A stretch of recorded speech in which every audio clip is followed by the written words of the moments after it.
Let's talk about the jobs number that came out on Friday. Again, remember the jobs number was expected to be 170,000. I actually put out a guess of 97,000, and it actually came in at 187,000. However, there is one small little tweak to that number. So not only did it come out at 187,000 jobs added, but we got two revisions. So we took away 100,000 jobs from previous months. So if you really want to net it out, we gained 87,000, but that's not what it will look like in history books, folks. History books will say that the month of August added 187,000. But it should again be worth noting that the revisions down are continuing. The other thing that's very important, and again, I think, quote unquote, the Fed is smiling, the Fed is doing their job. The unemployment rate had a noticeable uptick. Now, how can that be, Michael? We added 187,000 jobs, but the unemployment rate went up. It actually went up quite significantly. It went from 3.5 to 3.8. Well, there is this third variable called the participation rate. Essentially, what we are doing in the latest job market is we are pulling people off the sidelines, right? There's this little rule in unemployment. If you're not actively looking, you are not counted. But if you start to look, you are counted. So what could this mean? Could this mean the economy is softening? Yep. Could this mean that people are running out of savings? Yep. Could this mean something else? Sure. But there's a lot going on. And again, the Fed is smiling. We're still adding jobs. We're pulling people off the sidelines, which means that opening positions and whatnot will be coming down. The Fed loved Friday's job report. It was kind of the perfect setup for their soft landing. I also think it now validates that there will be no rate increase in September, although we do get a couple of very important inflation metrics next week, pre-Fed meeting. That will, of course, be CPI and PPI. But again, more evidence that the Fed is winning as of Friday's job number. How about the least and most expensive states to retire in? I thought that was an interesting article. Most folks would probably guess the most expensive. At least I actually would have guessed. Oh, I might have guessed only two of these five. So the most expensive is New York, followed, of course, by California, then Massachusetts, Washington State, and Maryland. How about the least expensive? Would I have gotten any of these right? I might have got a couple of these.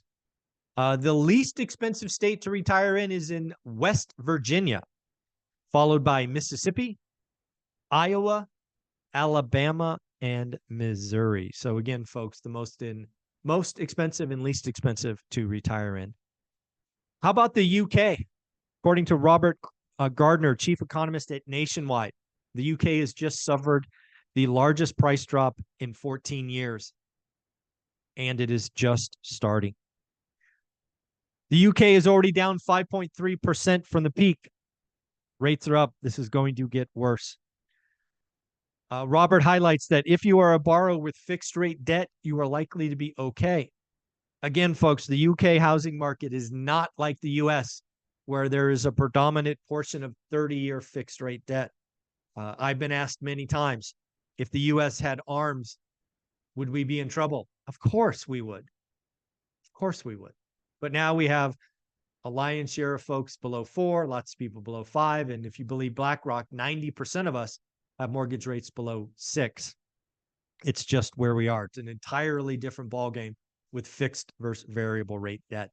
Don't know if you saw this, but Dollar General, that was an ugly earnings report. And it's really interesting. I look at Dollar General and then Lululemon, kind of different income, different customers. And I wonder if that's telling us the economy is starting to bifurcate.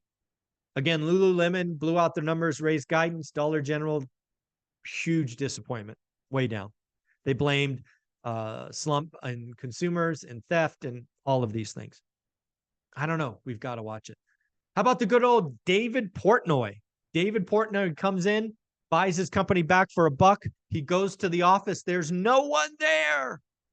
And then lo and behold, he announces a 25% cut in staff. Folks, Amazon is talking about this, as are many companies. Get your butt back to the office or your time here might be short. David Portnoy pulled an Elon Musk and whacked 25%, I think within 30 days of buying it back. He is not going to be burning capital. So again, be careful. And then finally, folks, we can talk about the UAW strike. Again, this was Ford, GM, and others.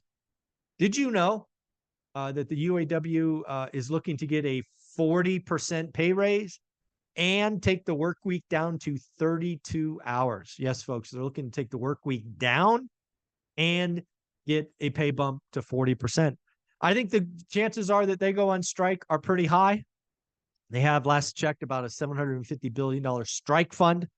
I think their president is itching for a fight. He wants to see what he can get, and he knows that like squeezing pain is the best way to get it. So again, I think a UAW strike is pretty certain. Why don't you let me know? Let me know in the comments below. What do you think? Will UAW strike or not? Just a simple yes, no. And again, we should know by the 14th or 15th of September. So it's right around the corner, folks. Remember, folks, we are running our first ORAT boot camp. It's 10 weeks. It's $1,000. If you want to sign up, there'll be a link below. We are going to have our first introductory call later this week. That will not count to the 10. It will just be an introductory call and make sure we are all on the same page. All righty, folks, take care of yourself. That is the daily financial news for Friday, September 1st. It was a very important day. Again, I got it wrong. I'm in my new location, so I don't have my shirt, but it was a swing and a miss. I got it wrong. Lots of you like to hear that, so I have no problem admitting when I'm wrong. Take care. Have a wonderful day. Bye-bye.